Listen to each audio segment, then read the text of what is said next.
Graça e paz, meus irmãos. Vamos dar início ao nosso momento de devocional. Tome a sua Bíblia no Salmo de número 143. Nós vamos meditar o versículo 8 deste Salmo. Vamos ao texto. Faze-me ouvir do teu amor leal pela manhã, pois em ti confio.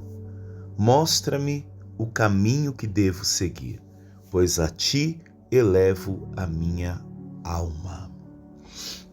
Irmãos, o Salmo 143 é um dos salmos chamados Salmos de Lamentação, onde aqui o salmista, ele clama a Deus em meio a uma situação de angústia extrema. É o que nós podemos ver no desenrolar deste salmo, dá a entender que Salmo está sendo perseguido. A tradição judaica e cristã também atribui este salmo a Davi. Possivelmente, esse salmo foi composto durante um período de perseguição, talvez na fuga de Saul ou de Absalão. O salmista, no verso 3, 9 e no verso 12, ele menciona que inimigos o perseguem, é o que diz o versículo 3, pois o inimigo perseguiu a minha alma e abateu-me até o chão, fez-me habitar na escuridão, como aqueles que morreram há muito. No versículo 9 ele continua dizendo: livra-me, ó Senhor, dos meus inimigos, porque em ti é que eu me refugio. E no versículo 12 ele vem na mesma dinâmica, como alguém que está fugindo. Ele diz: e por tua misericórdia, desarraiga os meus inimigos e destrói a todos os que me angustiam, a minha alma, pois sou o teu servo. Talvez Davi estava sofrendo uma perseguição política, ou até mesmo uma perseguição pessoal. O fato é que ele está à beira do desespero, comparando sua alma a uma terra seca, como diz o versículo 6. Estendo para ti as minhas mãos, a minha alma tem sede de ti, como terra sedenta. Alguns estudiosos associam o tom deste salmo ao exílio babilônico, isso lá pelo século 6 a.C., quando Israel enfrentou destruição, opressão, mas é notório que a linguagem aqui do salmista é pessoal e não reflete um sentimento nacional, tendo em vista que Israel foi por um longo período exilado na terra da Babilônia. No versículo do 1 ao 4, nós vemos que o salmista reconhece a sua fragilidade. E diante da sua fragilidade, diante da sua incapacidade em meio à perseguição, ele pede que Deus não o julgue com rigor, pois ninguém é justo diante dele. Esse versículo 2 é maravilhoso, porque Davi está sendo perseguido, como foi dito no versículo 3, 9 e 12, fica claro que Davi está sendo perseguido. Ele deixa clara a presença dos seus inimigos próximo dele, mas quando ele pede o auxílio do Senhor, ele diz: e não entres em juízo com teu servo, porque à tua vista não se achará justo nenhum vivente. Davi se coloca na situação de alguém frágil, de alguém limitado, de alguém que até diante daquele que ele está pedindo socorro é pequeno, é miserável. Por isso ele diz: e não entres em juízo com teu servo, porque aliás, meus irmãos, não há ninguém diante do Senhor que possa ser considerado justo. Então a oração de Davi, mesmo que pedindo proteção, pedindo ali que os seus inimigos sejam aplacados, impedidos de lhe fazerem o mal, é uma oração de dependência. É uma oração que primeiramente reconhece diante de Deus a sua pequenez, a sua limitação. Nós vemos no versículo 5 e no versículo 6, Davi trazendo a memória. O que ele diz no versículo 5? Lembro-me dos dias antigos, considero todos os teus feitos, medito na obra de tuas mãos. No meio da perseguição, no meio do problema, no meio da dificuldade, nós temos a oportunidade também de fazer uma revisão da nossa vida. Quantas pessoas, quando estão passando por problemas, fazem daquele momento um momento de reflexão, de autorreflexão. E aqui, como Abacuque diz, é necessário trazer à memória aquilo que nos dá esperança. E o que o salmista faz no versículo 5? Ele lembra dos dias a qual ele gozava da presença do Senhor, que ele olhava as obras do Senhor e contemplava os seus feitos, e isso o dava esperança agora para clamar a este Deus. Mesmo que o momento a qual ele clama não é de contemplação, mas ele clama pedindo auxílio, pedindo ajuda. No versículo 6 ele diz: estendo para ti minhas mãos, como uma criança. Quem é pai aqui, com certeza já passou por aquele momento que a criança pequena estende os braços para o pai, pedindo talvez para ser pega no colo, ser amparada, protegida. E Davi aqui usa dessa dinâmica: estendo para ti as minhas mãos, como alguém que está pedindo socorro, alguém que é necessitado, alguém que olha para o passado e encontra no seu presente a presença deste Deus e busca neste Deus encorajamento. Do versículo 7 ao versículo 12, nós vemos por mais uma vez Davi suplicando por socorro. Porque quando nós estamos no meio da angústia, o que nos resta é clamar, o que nos resta é pedir. Ele diz no versículo 7, ouve-me depressa, porque quem sente dor, meu irmão, tem pressa. É como quando alguém se acidenta na nossa casa e nós ligamos desesperado para um serviço de emergência, não tem como manter a calma. Por quê? Porque diante da dor, diante da angústia, nós temos pressa. Diante da dor, diante do medo, nós temos pressa de ser socorrido. Por isso o salmista diz: ouve-me depressa, ó Senhor. Tamanha dor, tamanho medo, tamanha angústia que Davi ali estava passando. Ele diz: o meu espírito desfalece. Porque às vezes, meu irmão, a dor não é apenas física, mas a maioria das vezes a dor é na alma. Às vezes o rosto está sorrindo, quem nos vê parece que estamos inabaláveis, mas a nossa alma está desfalecendo. E aí, só Deus para nos reerguer, só Deus para vivificar a nossa alma, só Deus para socorrer a nossa alma, à medida de que os homens podem socorrer no nosso físico, mas só Deus socorre uma alma desfalecida.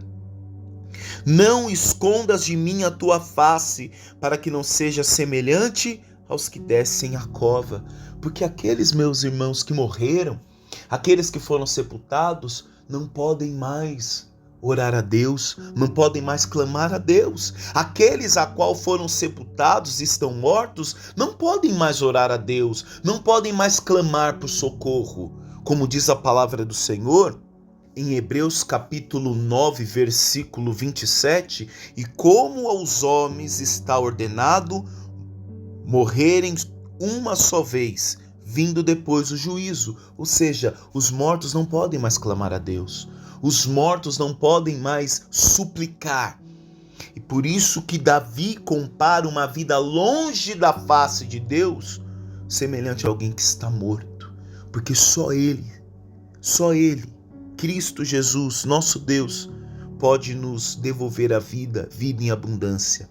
E chegamos no verso 8, que é o centro deste devocional, que diz: faze-me ouvir a tua benignidade pela manhã, pois em ti confio. Faz-me saber o caminho que devo seguir, porque a ti levanto a minha alma. Ele diz aqui: faz-me ouvir. A palavra obedecer vem do latim obi, que significa ouvir. A maioria das vezes nós não obedecemos, não é por rebeldia, é porque nós não ouvimos, não demos crédito àquele que nos falou ou àquilo que nos foi comunicado. E no meio da angústia, a primeira coisa que fica comprometida são os nossos sentidos. No meio da perseguição, no meio do problema, é difícil ouvir, como também é difícil enxergar no meio da perseguição e da angústia, saída para aquele problema. Por isso que Davi agora coloca os seus sentidos totalmente nas mãos do Senhor e diz: faz-me ouvir. Meio que ele apela dizendo: Senhor, mesmo que eu esteja em uma situação de desespero, mesmo que o Senhor me encontre distraído, mesmo que meus ouvidos estejam tapados, faz-me ouvir, Senhor, a tua benignidade pela manhã. Ou seja, já no início do dia, Senhor, que eu consiga ouvir a tua voz. Por que eu consigo ouvir a tua voz? Porque eu confio em ti. E aí ele diz: faz-me saber o caminho que devo seguir. Mas, Senhor, que seja logo pela manhã. Que pela manhã o caminho que eu devo seguir me seja comunicado. Me ajude, Deus. É o que diz o versículo 8, a expressão faz-me ouvir do teu amor leal pela manhã. Muitas pessoas, meus irmãos, são desleais. Aqui dá a entender que Davi tem esperança na fidelidade de Deus, mesmo que ele esteja passando por dificuldades, mesmo que ele esteja passando por perseguições. Então ele diz: Senhor, que logo pela manhã, Senhor, eu consigo ouvir a tua voz, porque ouvindo a tua voz, certamente eu saberei o caminho que devo seguir. E ele diz: porque a ti levanto a minha alma. Quantas são as vezes que nós estamos louvando a Deus, estamos cantando a Deus, estamos pregando, mas a nossa mente está longe, o nosso coração está longe. Até o nosso coração, a nossa alma está longe. Aqui Davi não está falando de levantar a Deus apenas palavras, mas ele diz que a minha alma também esteja em concordância com todos os meus atos, até mesmo nessa súplica de socorro.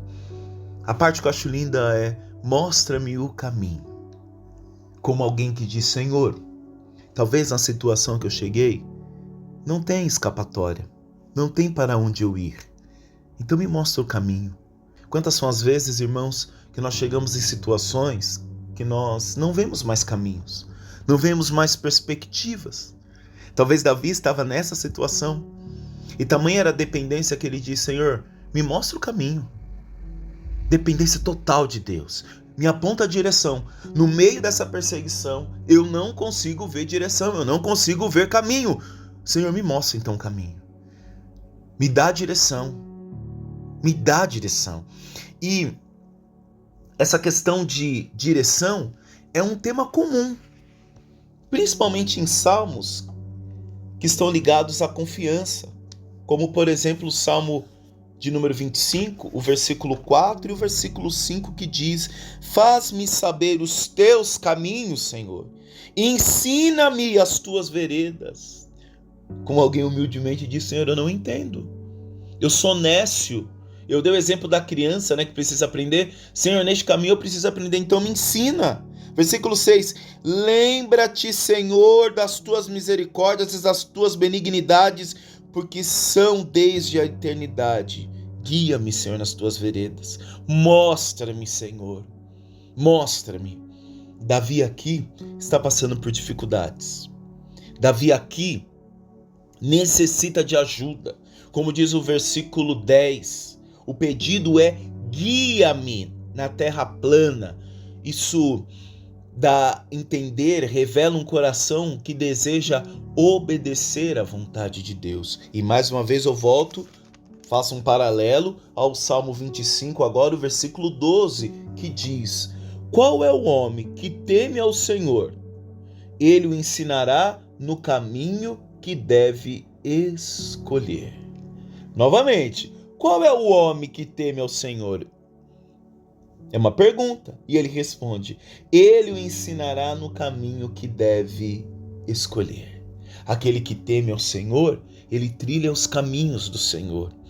Então, meus irmãos, eu não sei como você amanheceu o dia hoje, não sei como está sendo a sua tarde ou como você está finalizando esse dia. Talvez o dia de hoje foi difícil, foi pesado, foi de perseguição, foi de dificuldades, mas receba essa palavra no nome de Jesus. A palavra aqui fala muito de caminho, a palavra aqui fala de direção e torna a dizer, porque quando estamos passando por dificuldades, perseguições, nós não vemos saída, nós não vemos uma direção, mas eu preciso te dizer que Deus está aqui, nesta manhã, nesta tarde, nesta noite, e te mostra a direção, porque Ele mesmo disse, eu sou o caminho, a verdade e a vida. Toda vez que você achar que essa situação não tem direção, não tem escapatória, olhe para Cristo, confie. Um ponto que nós podemos levantar através deste salmo é confiança em Deus desde o amanhecer. Comece o dia, meu irmão, lembrando do amor fiel de Deus e colocando a sua confiança nele. Talvez ontem você colocou confiança na força do seu braço. Talvez você confiou em alguém, na sua eloquência, na sua fama, talvez no seu poder de persuasão. Mas vamos fazer diferente amanhã? Porque a cada manhã as misericórdias do Senhor se renovam. É o que diz o capítulo 3, versículo 23 de Lamentações. O seu amor leal renova-se a cada manhã, grande é a tua fidelidade. Eu vejo as pessoas dizendo, Deus é fiel. Não, meu irmão, só Deus é fiel. Só Ele permanece conosco. Então, se ontem não foi um dia tão bom, vamos então amanhã fazer diferente? Iniciar o nosso dia confiando no Senhor, lembrando deste amor fiel do Senhor que está conosco. Outro ponto é buscar direção divina. Veja, no meio da dificuldade, Davi pede direção a Deus. Então peça a Deus que Ele guie os seus passos, guie as decisões, as respostas que você precisa dar. Meu irmão, não é vergonha você não dar uma resposta de imediato. Aliás, eu ouso dizer que isso é uma ignorância. Nós precisamos pedir sabedoria de Deus. Não é sobre dar respostas rápidas, é sobre dar respostas assertivas. Então, não dê a resposta se agora não é o momento. Busque no Senhor. É o que diz Provérbios capítulo 3, do versículo 5 ao 6. Confie no Senhor de todo o seu coração e não se apoie em seu próprio entendimento. Reconheça o Senhor em todos os seus caminhos e Ele endireitará as suas veredas. Veja que o versículo 6 tem uma condição. Como Ele há de endireitar as nossas veredas? É o que diz o início do versículo, quando reconhecemos o Senhor em todos os seus caminhos. E o último ponto, elevar a alma a Deus. Mantenha um coração aberto à vontade dEle, mesmo em meio a desafios. Versículo 5 do Salmo 37. Entrega o teu caminho ao Senhor, confia nele e Ele agirá. Busque no Senhor a resposta que hoje você precisa. Mesmo que hoje você está se sentindo uma terra seca. Se você é terra seca, a exemplo de João capítulo 4, do diálogo de Jesus com a samaritana, eu te apresento não um poço de água parada, mas eu te apresento a fonte. Se hoje a tua vida está infrutífera, ressequida, meus irmãos, eu te apresento Jesus, que é a fonte. Beba dessa fonte, beba desta água. Se você está perdido, Ele é o caminho. E esse caminho não é um caminho mentiroso, pois Ele é a verdade. E esse caminho no final vai te levar à vida, porque Ele é a vida. No meio das nossas dificuldades, no meio dos medos, das perseguições, lembre, Ele é o caminho, a verdade e a vida. Vamos orar, irmãos. Pai, nós te agradecemos pela Tua palavra, te agradecemos por ser socorro presente no meio da tribulação. Obrigado por ser esta água que irriga a nossa terra, que muitas vezes é ressequida. Obrigado, Senhor, por inaugurar caminhos novos, caminhos de segurança. Quantos caminhos, Senhor, hoje que nos são oferecidos, mas muitos desses caminhos não nos levam à vida, não nos levam à verdade, não nos levam à segurança. Pai, a exemplo de Davi, totalmente dependente, nós te pedimos que no início, Senhor, do dia, a Tua palavra, a Tua voz, Senhor, seja conhecida aos nossos ouvidos. Que a primeira voz que venha prescrutir, penetrar a nossa mente, ouvido, coração, seja tua, Senhor. Pai, que todo ruído, que toda voz estranha seja aplacada, para que a tua voz seja soberana, pois só a tua voz nos dá calma, só a tua voz nos dá direção.